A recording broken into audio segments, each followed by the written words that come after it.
മക്കളെ താണ്ടേ e raised to x by sin x. Okay, y is equal to e raised to x by sin x നമുക്ക് തന്നിട്ടുണ്ട്. നമുക്ക് കണ്ടുപിടിക്കാം dy by dx ഇതെങ്ങനെ ചെയ്യുന്നത്? Simple question ആയത്. ഇത് നോക്കിയാൽ ഒരു ഫംഗ്ഷൻ ഡിവൈഡഡ് ബൈ വേറൊരു ഫംഗ്ഷൻ അല്ലേ, u ബൈ വി ഫോമിൽ കിടക്കുക അല്ലേ. യു എന്ന് പറഞ്ഞാൽ എന്താ? യു എന്ന് പറഞ്ഞു കഴിഞ്ഞാൽ e raised to x, u എന്ന് പറഞ്ഞാൽ e raised to x, v എന്ന് പറഞ്ഞാൽ sin x. ഓക്കെ, സോ നമുക്കറിയാം u by v the whole dash എന്ന് പറഞ്ഞാൽ എന്തായിരുന്നു?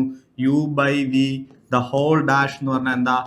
u dash v minus u v dash the whole divided by v square. അപ്പൊ നമുക്ക് ആരെ വേണം? യു ഡാഷും വേണം, വി ഡാഷും വേണം. യു നമുക്കറിയാം, വിയും നമുക്കറിയാം. അങ്ങനെയാണെങ്കിൽ യു ഡാഷ് പറ. യു ഡാഷ് എന്ന് പറഞ്ഞാൽ എന്താ? യു എന്ന് പറഞ്ഞാൽ e raised to x. e raised to x ന്റെ ഡെറിവേറ്റീവ് എന്താ? അത് e raised to x തന്നെയാ. വി എന്ന് പറഞ്ഞാൽ ആരാ? വി എന്ന് പറഞ്ഞാൽ sin x ആ. വി ഡാഷ് എന്ന് പറഞ്ഞാൽ എന്താ? sin x ന്റെ ഡെറിവേറ്റീവ്. sin x ന്റെ ഡെറിവേറ്റീവ് എന്താ? Simple cos x.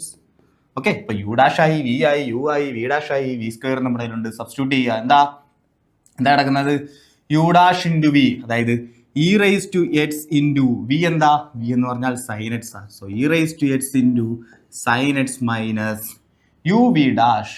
യു എന്ന് പറഞ്ഞാൽ വീണ്ടും അത് e raised to x തന്നെയാ. വി ഡാഷ് എന്താണ്? അത് cos x ആണ്. The whole divided by v square. V എന്താ? sin x, sin x ന്റെ square sin square x, which is equal to, നമുക്ക് ഒന്നുകൂടെ വേണമെങ്കിൽ ഒന്ന് സിംപ്ലിഫൈ ചെയ്യാം. e raised to x എന്ത് ചെയ്യാം? കോമൺ ആയിട്ട് എടുക്കാം. e raised to x into sin x minus cos x the whole divided by sin square x. Okay, so simple question ആണ്. സിമ്പിൾ ആയിട്ട് നമ്മുടെ ക്വസ്റ്റ്യൻ റൂൾ യൂസ് ചെയ്ത് ചെയ്യാൻ പറ്റുന്ന സിമ്പിൾ ക്വസ്റ്റ്യൻ ആണ്. ഓക്കെ.